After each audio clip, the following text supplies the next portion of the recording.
All right, let's just get right into it. We've all been sold this idea that when it comes to fitness, more is always better, right? More days in the gym, more sweat, more grinding. But what if the real secret to building more muscle isn't about doing more at all, but about having the discipline to do less? Today, we're going to break down the so-called lazy way to get stronger. You know these two people. You see them at the gym every single week. First, you've got the grinder. Their whole personality is no days off. They're in their 6, sometimes 7 days a week, just hammering away. And then you've got the smart trainer.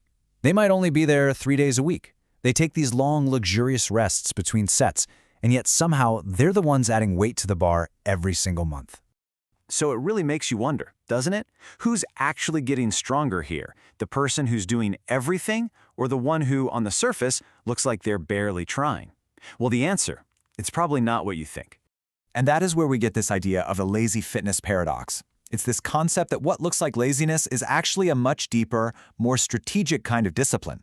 It's not about avoiding work, it's about knowing exactly what work to ignore. I mean, let's be real for a second. It's pretty easy to just show up every day and mindlessly go through the motions. That doesn't take discipline. You know what it does? Resisting that little voice in your head, that ego, that's telling you to do more.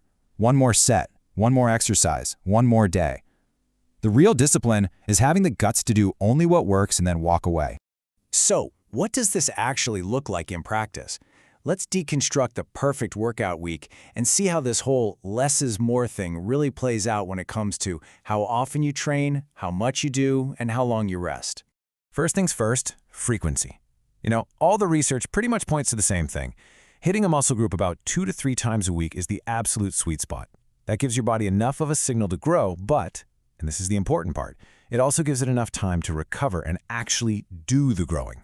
That 6-day split you see people doing, a lot of the time it's just spreading the same amount of work over more days with zero added benefit. And that brings us to volume. How many sets should you be doing? Well, your muscles don't really have a daily memory. They have a weekly one. The science is pretty clear here too. Somewhere between 10 and 20 really hard sets per muscle per week is the money zone. Anything more than that and you're not stimulating more growth, you're just digging yourself into a recovery hole. Now this is the one that might feel the most lazy. While the grinder is frantically running from one exercise to the next, out of breath, the smart trainer is just chilling for 3, 4, even 5 minutes between heavy sets. And why? Because being fully recovered means you can give 100% on your next set. That's what actually drives growth, not just feeling sweaty and tired. So how on earth do you get all this done efficiently?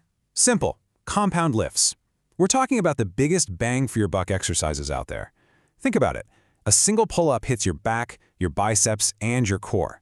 A squat hits basically your entire lower body. This is the definition of training economy.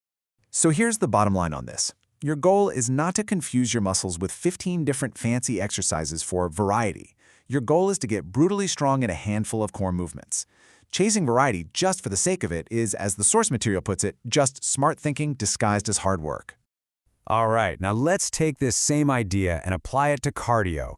We've been programmed to believe that if you're not suffering, you're not making progress. But is that really the goal? Is suffering the point? I mean, this slide just lays it out perfectly. On one hand, you've got that hardcore, high-intensity stuff, sprinting till you taste metal, doing burpees until you collapse. It looks impressive. And on the other hand, you have a walk, just a simple daily walk. One feels heroic, the other feels, well, a little boring. But here's the problem with that constant, high-intensity grind. It cranks up your stress hormones, like cortisol. That can actually make you hungrier. And maybe even worse, it just leads to total mental burnout. You start to dread your workouts, and that is the #1 killer of consistency.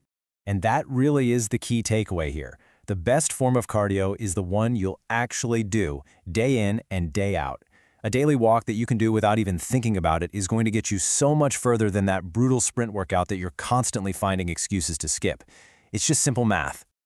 Okay, so we've talked about training, we've talked about cardio, but now we get to the single most important, and yes, the most lazy part of this entire equation. Everything you do in the 23 hours a day you are not at the gym. You've probably heard this before, but it's one of those fundamental truths that just can't be repeated enough. The gym is where you stimulate your muscles, where you tear them down. But the actual growth, the repair, the getting stronger, that all happens when you're resting.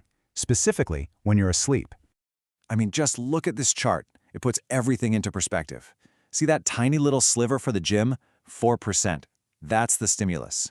Now look at that massive 1/3 chunk for sleep. That's the growth and repair. You could have the most dialed-in workout on the planet, but if you're neglecting that 33%, you are just spinning your wheels. So let's just be crystal clear about this. 7 to 8 hours of good, quality sleep isn't a bonus. It is absolutely non-negotiable.